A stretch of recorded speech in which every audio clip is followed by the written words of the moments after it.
Hi, I'm Daniel, a professional prop trader with 8 years of experience, helping beginners learn to trade FX profitably at Trading Lab. I run Trading Lab. Check the description for details. Today's gold technical analysis includes some content shared inside Trading Lab. I'm showing the 1 hour chart right now, and as always, I'll cover the short-term outlook first.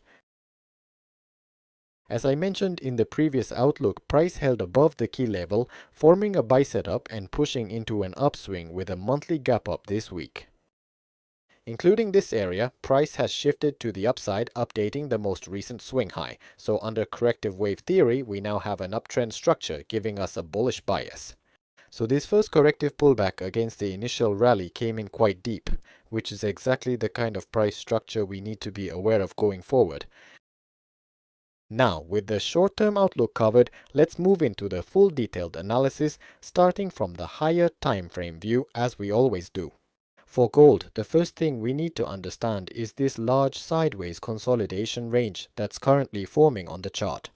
We can see a clear sideways consolidation range has formed, with this recent high acting as the upper boundary and this low defining the lower boundary. So, for our analysis, the basic outlook is that directional bias will only become clear once price breaks out of this consolidation range, and right now that direction remains uncertain. More recently, price has formed a small doji candlestick pattern here, showing indecision between buyers and sellers. As a result, the weekend candle has formed as an inside bar, sitting completely within the prior candle's range. So we have a range forming within a range. Typically in theory, a range tends to break out in the direction of the prevailing trend, which is the standard expectation here. But looking back, gold's trend has become quite ambiguous overall. On the ultra long-term time frame, we are clearly in an uptrend, but the near-term picture is less clear. We can read the current price action as a corrective phase, though examining each individual wave structure adds more nuance to that view. Recently, we've seen a downside breakout, so this could be read as a downtrend. Either way, the directional bias remains very difficult to read right now. So, at minimum, directional clarity on gold will only emerge once we see a clean breakout from this range, followed by a confirmed pullback. Rather than chasing new highs or lows on the shorter time frames, the priority here is to trade within this established range.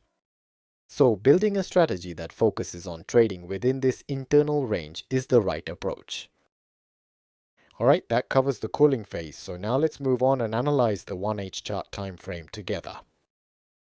The full audio breakdown is exclusive to Trading Lab members, but let me quickly recap what Daniel shared last weekend and how the market actually played out since then. Last weekend, Daniel explained to Trading Lab members that price had broken out above the most recent swing high, confirming that the overall trend was clearly bullish and pointing higher. The setup Daniel was watching for was a pullback from the September high, with the live stream happening right around this point on the chart. Daniel was discussing a strategy of entering long positions by targeting the end of the corrective move and the swing low completion. Also, shifting your directional bias at the right moment is critical. As Daniel mentioned, a doji candle had just formed right before this move. So until that breakout occurred, the overall directional bias was fragile and prone to breaking down. So while the bias was bullish, Daniel stressed the importance of always knowing your exact bearish reversal trigger points. The first bearish trigger is price breaking below the 9th swing low. The second condition is a clear lower high forming from this most recent peak, confirming a shift in structure. When this pattern forms, we need to shift our directional bias. A confirmed breakout below this swing low is the trigger that flips us into a clear downtrend. So we need to shift our directional bias, and before that happens, we'll naturally see lower highs forming first. So we need to factor in that breakout and shift our directional bias accordingly.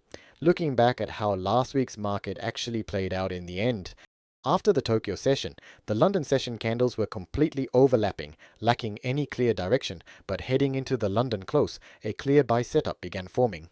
This price action directly contradicted and negated the buy setup that formed during the prior London session.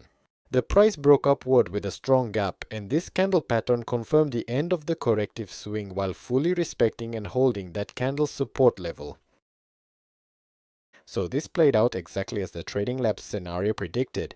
Measuring from the London session low to the most recent high, the total move was approximately $89. That works out to roughly 896 pips of upside movement, and now let's take a look at where the gap is sitting on the chart. Since the NY session close left a gap in price action, live trading would have been difficult, but the market did play out exactly according to the scenario we had mapped out. In today's Trading Lab stream, with the 1 hour level as our focus, price gapped up at open, but there are key points to watch in the current price action. I covered that analysis, and if price forms a bottom and the uptrend resumes, the key factor to watch is exactly where that bottom structure forms on the chart. When you combine that with a price action leading up to it, there are key points to watch, which is what I covered today. My base bias for today is bullish, and that wraps up today's gold market analysis from Daniel.